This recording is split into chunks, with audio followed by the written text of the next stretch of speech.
இந்த மாசம் வரக்கூடிய இந்த மைத்திரேய முகூர்த்தத்தோட சிறப்புகளும் என்னைக்கு வருது, எந்த டைம்ல வருது, மக்கள் எப்படி யூஸ் பண்ணணும்னு சொல்லுங்க. இனிமேல் வாங்காதீங்க, இதுல இருந்து வெளியில வந்துருங்க.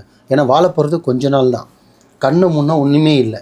அந்த மாதிரி உலகத்துல இருக்கோம், இங்க எதுவுமே நிரந்தரம் கிடையாது. அதனால அத்தியாவசியம் பண்ணாதீங்க. ஆடம்பர வாழ்க்கை இறைவன் கொடுக்கணும் முடிவு பண்ணால் தன்னால் கிடைக்கும். முழு மனசோட மாதம் இந்த மைத்திரி முகூர்த்தத்தை நீங்கள் பயன்படுத்தி பாருங்கள். கண்டிப்பாக சொல்கிறேன், இந்த மாலிக் பை நான் சொல்கிறேன், உங்கள் சுமை குறையும்.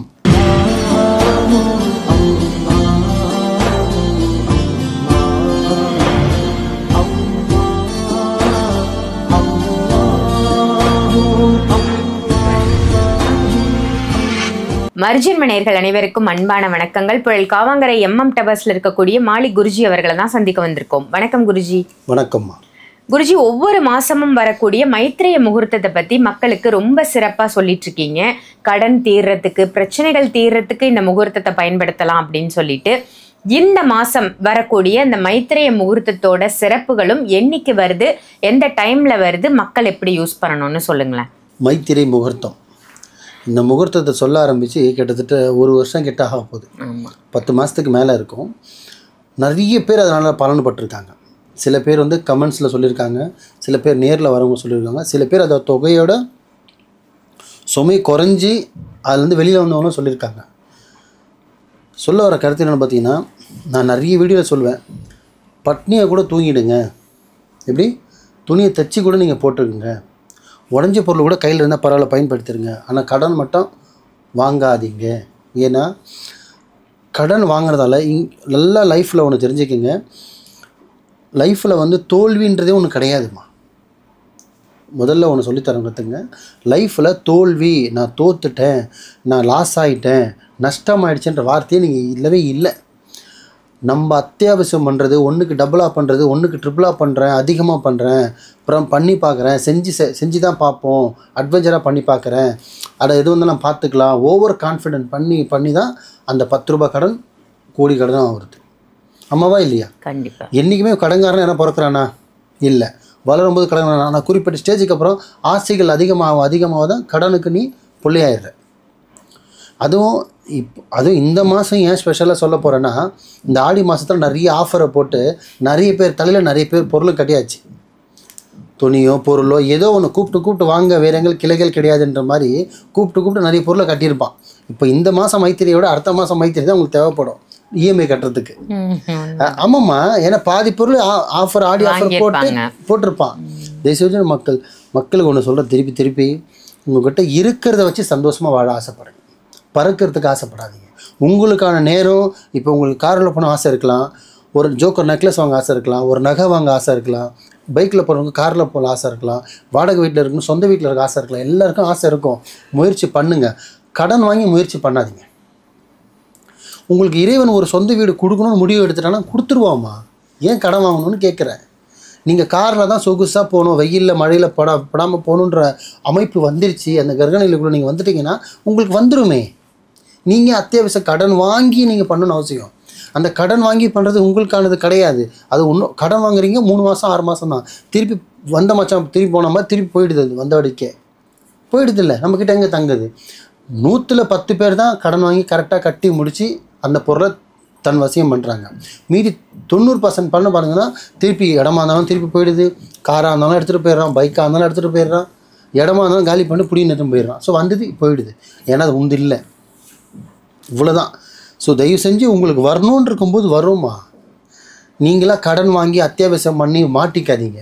ஒரு 5 ரூபா 10 ரூபா ஒரு அர்ஜென்ட் ஆபத்துக்கு உயிர் போகிற தருணமாக இருந்தால் மட்டும்தான், ஒரு அம்மாவுக்கு ஆப்ரேஷனு, ஒரு அப்பாவுக்கு ஆப்ரேஷனு, ஒரு மனைவிக்கு ஆப்ரேஷனு, ஒரு பிரசவ வலி, இந்த மாதிரி ஒரு எமர்ஜென்சிக்கு பணம் இல்லைன்னா நீங்கள் வாங்கலாம்.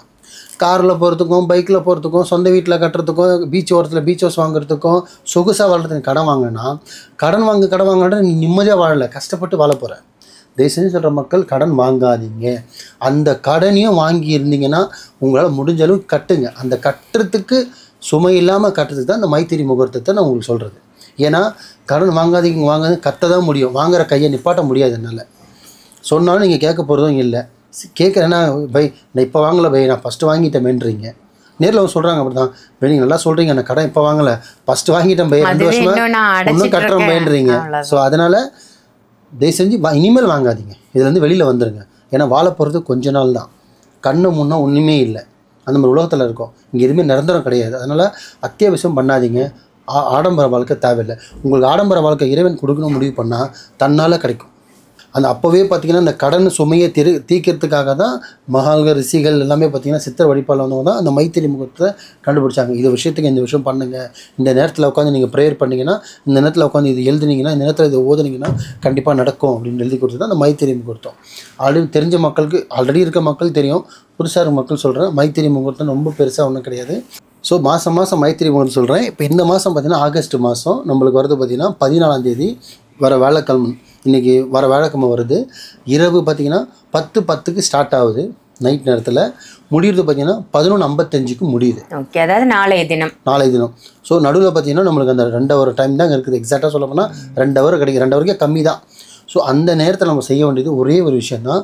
நார்மலாக ஒரு ஒயிட் பேப்பர் எடுத்து, சுத்தமாக எந்த ஒரு எழுத்தும் ஆல்ரெடி எழுதியிருக்கக்கூடாது, அந்த ஒயிட் பேப்பர் எடுத்து யாருக்கு இது பாருங்கள், நீங்கள் 100 பேருக்கு காசு தரணும், அந்த 100 பேர் எழுத வேணாம். ஒரு 20 பேர் காசு தரணும், அந்த 20 பேர் எழுத வேணாம்.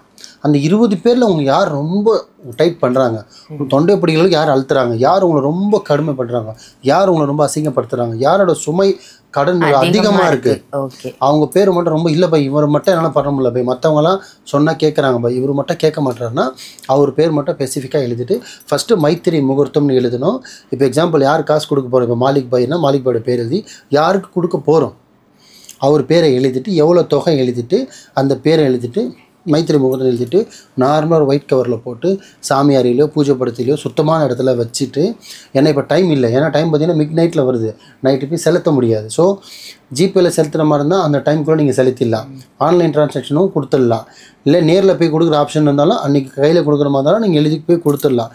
கொடுக்க முடியல, பேங்க்கில் செலுத்தணும், மிட் நைட்டில் போக முடியாதுன்னா எழுதி வச்சுக்கிட்டு மறுநாள் காலையில் எழுந்திரிச்சு, வெள்ளிக்கிழமை ஆகிடுது, வெளில நல்லா சுத்தபத்தமாக குளிச்சுட்டு மைண்டை ஃப்ரீயாக வச்சுட்டு முதல் வேலையாக இதை திட்டுட்டு போய் அந்த பேங்க்கில் செலுத்திட்டு, பேங்க்லையோ நபர்கிட்டையோ யார்கிட்ட செலுத்த போகிறீங்களோ செலுத்திட்டு மற்ற வேலையை பாருங்கள். ஆனால் இந்த டைமிங்கில் நீங்கள் எழுதி வைக்கிறது நம்ம இந்த காசு இந்த 5000 ரூபாய் என் மாலிக் பாய்து கிடையாது, ஆப்போசிட் ரமேஷுக்கோ ராஜேஷுக்கோ யாருக்கோ அது செல்லணுமோ அவங்களுக்கு எந்த இல்லைப்பா அப்படின்ற மாதிரி நீங்கள் ஒதுக்கிடணும். அந்த டைமில் அந்த கிரகணில் அந்த டைம் தான், அந்த 10:10லேருந்து 11:55 தான் அந்த மைத்திரி முகூர்த்த நேரம்னா, அந்த நேரத்துக்குள்ளே இந்த காசு நம்மளது இல்லை. ஒன்று ஆன்லைன் ட்ரான்ஸ்ஃபர் பண்ணிவிட்டு அந்த டைமில் பண்ணிவிட்டு ஃபோன் பண்ணிவிட்டு முன்னாடியே சொல்லிடுங்க, நான் இந்த மாதிரி நேரத்தில் அனுப்புவேன், நான் அனுப்பிச்சிட்டு உங்களுக்கு கால் பண்ணுறேன், கால் பிக் பண்ணுங்கள், வந்துச்சு மட்டும் சொல்லுங்கன்னு சொல்லுங்கள். வந்துடுச்சின்னு பெற்றுக்கோ தந்துட்டே நீங்கள் திருப்தி ஆகணும், வாங்கிட்டுனா அவங்க திருப்தி ஆகிடணும், அவ்வளோதான். நைட்டு பேங்க்கு ஆன்லைன் நேரில் போய் கொடுக்கும்போதுன்னா காலையில் போய் நீங்கள் கொடுத்துடலாம், ஆனால் எடுத்து வைக்கிறது இந்த டைமிங்கில் எடுத்து வச்சிடணும். இதில் விஷயம் என்னென்னா, அந்த எழுதுறது பார்த்திங்கன்னா நீங்கள் நார்மலாக ரெட் பென்னில் இருந்தால் ப்ளூ பென்னாலே எழுதி 4 விஷயந்தான். ஸோ மைத்திரி முகூர்த்தம், யார் பேர், யார் அமௌண்ட்டு, எவ்வளோ அமௌண்ட்டு, இதை போட்டு எழுதிட்டு எவ்வளோ வேணால் நீங்கள் கொடுக்க வேண்டியதாக இருக்கட்டும், அது உங்களோட சுமை, அதை நான் பேச விரும்பல. அன்றைக்கி எவ்வளோ முடிஞ்சுது, 1000மோ 500 10,000மோ 20,000மோ எவ்வளோ செலுத்த போகிறீங்க, 2 நாளுக்கு அப்புறம் செலுத்த போகிறீங்களா, இந்த மைத்திரி முகூர்த்தம் முன்னாடி பயன்படுத்துங்க. மெயினாக மக்களுக்கு சொல்கிறது அதுதான். எப்படியும் நீங்கள் இப்போ 14 வருது, 15 ஒருத்தர் கொடுக்க போகிறீங்களா, 14 கொடுங்க, 13 தர போகிறீங்களா, ஒரு நாள் தள்ளி கொடுங்க. ஸோ நான் சொல்ல வர கருத்து என்னென்னா, நம்ம மைத்திரி முகூர்த்தத்தை பயன்படுத்துங்க. எப்படி நீங்கள் 16ஆம் தேதி இப்போ ஆஃபீஸோட கொடுக்க போகிறீங்களா, ஒருத்தர் கடன் கொடுக்க போகிறீங்களா, தீராத கடன் தீர்க்க போகிறீங்கன்னா 20 தேதி கொடுக்க போகிறேன், ஆனால் என்கிட்ட பணம் வந்துடுச்சு பாய், இந்த நாளை பயன்படுத்துங்க, வேஸ்ட் பண்ணாதீங்க. 5 நாள் ஏன் முன்னாடி கொடுக்கணும் அப்படி யோசிக்காதீங்க. அதே மாதிரி 13 தரணுமா, ஒரு நாள் டைம் இருக்கா, ஆனால் நாளைக்கு அமிச்சிடணும்னு சொல்லி ஒரு நாள் எக்ஸ்கியூஸ் கேட்டு அந்த டைமை அந்த மைத்திரி முகூர்த்தத்தை பயன்படுத்துங்க. ஸோ முழு மனசோட மாதம் இந்த மைத்திரி முகூர்த்தத்தை நீங்கள் பயன்படுத்தி பாருங்கள். கண்டிப்பாக சொல்கிறேன், இந்த மாலிக் பாய் நான் சொல்கிறேன், உங்கள் சுமை குறைஞ்சே தீரும், பயப்பட வேண்டிய அவசியம் கிடையாது. ஆனால் முழு நம்பிக்கையோடு செய்யணும், ஏன்னா நம்பினா தான் எல்லாமே. ஸோ நம்பிக்கையோடு இந்த மைத்திரி முகூர்த்தத்தை பயன்படுங்க, கண்டிப்பாக நல்லதே நடக்கும். சிறப்பு குருஜி. நம்பிக்கை தான் வாழ்க்கை அப்படின்ற ஒரு உறுதிமொழியை மக்கள் எல்லாம் எடுத்துக்கணும் அப்படின்ற மாதிரி ரொம்ப அழகாக இந்த மைத்திரிய முகூர்த்தத்தை பற்றி சொல்லியிருக்கீங்க. நிச்சயமாக இது மக்களுக்கு பயனுள்ள பதிவாக அமைஞ்சிருக்கும். நன்றி குருஜி. நன்றிம்மா.